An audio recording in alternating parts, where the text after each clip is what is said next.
প্রকৃতির এই সৌন্দর্য ও বিষয়গুলো উপলব্ধি করুন, ঈমান বৃদ্ধিতে সহায়ক হবে। কুরআনের বর্ণনায় স্থান পেয়েছে প্রাকৃতিক সৌন্দর্যের সমাহার ও বৈচিত্র্য। কোনো ব্যক্তি যদি ঈমানের সঙ্গে প্রকৃতির এই সৌন্দর্য ও বিষয়গুলো উপলব্ধি করতে পারেন, তবে তার ঈমান বৃদ্ধিতে সহায়ক হবে।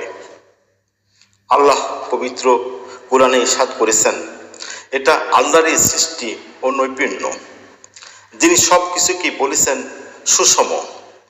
তোমরা যা করো সেই সম্পর্কে তিনি সম্যক অবগত। সূরা নামল আয়াত ৮৮। আল্লাহ তুমি আমাদের সঠিক বুঝ দান করো, আমিন।